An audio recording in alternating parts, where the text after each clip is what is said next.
Question que vos mains vous gênent lorsque vous prenez la parole en public, alors que, moi je dis souvent, un orateur sans geste est comme une femme sans coiffure. Eh bien, votre voix, les mots, ne sont pas les seuls moyens de communiquer. Les gestes, mes chers amis, sont donc des moyens qui renforcent la compréhension de ce que vous dites en tant qu'orateur.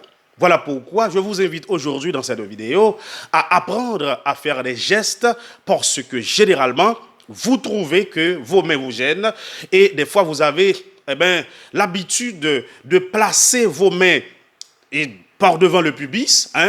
Vous avez l'habitude de placer vos mains par derrière, donc dans le dos, ou bien vous les mettez dans vos poches. Donc vous avez l'impression que les mains vous gênent, alors que les mains renforcent la compréhension, comme je vous ai dit.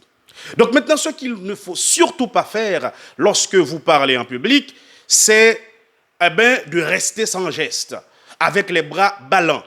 Non, lorsque vous faites ça, vous montrez que vous êtes fermé, vous êtes timide, donc vous n'êtes pas ouvert. À ce moment-là, on ne va pas vous faire confiance lorsque vous parlez en public. Donc ce qu'il vous faut faire, c'est de mettre les mains en exergue.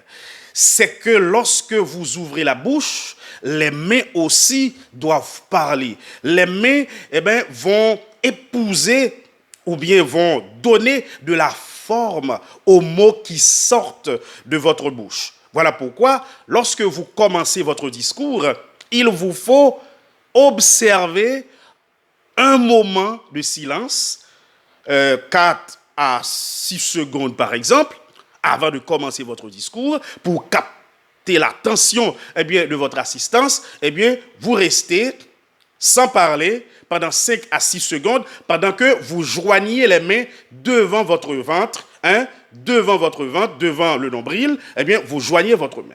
Donc, une fois que vous allez commencer, vous devez ouvrir les mains pour effectuer les gestes selon que vous parlez.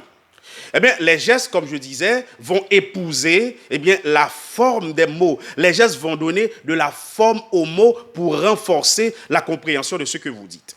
Donc, ce qu'il vous faut surtout comprendre dans cette vidéo, c'est que lorsque vous ne faites pas de gestes, vous montrez que vous êtes timide. Lorsque vous faites des gestes, vous renforcez la compréhension de ce que vous dites. Vous montrez à votre auditoire que vous n'avez pas peur de parler et que vous êtes à l'aise.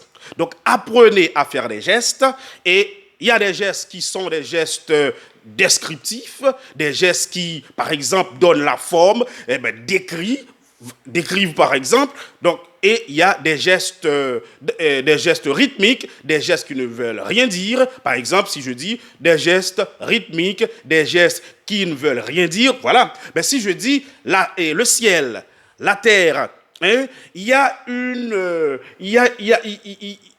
boule, si je dis une boule. Donc la terre est ronde. Je fais ce geste comme ça. Donc voilà, donc il y a des gestes rythmiques, des gestes qui ne veulent rien dire. Donc lorsque vous parlez naturellement, vous en faites, ok. Mais quand vous vous trouvez face à un public, vous avez du mal, à bouger votre corps, à bouger, les mains. Pas seulement les mains, il y a aussi la tête qu'il vous faut bouger, Il y a aussi la tête qu'il vous faut bouger. Il y a tout le corps qu'il vous faut bouger. Mais il y a une précaution à prendre. Vous ne devez pas rester tout en geste. Et vous ne devez pas répéter les mêmes gestes, mes chers amis. Parlez en gesticulant, parlez en faisant des gestes et vous serez un grand orateur. Concernant plusieurs gestes qu'il vous faut faire, nous vous apportons une autre vidéo et à partir de ce moment, vous serez satisfait et vous apprendrez à effectuer des gestes comme un professionnel. Et je suis heureux que vous ayez pris du temps pour regarder cette vidéo. Je vous attends pour la suite. Merci.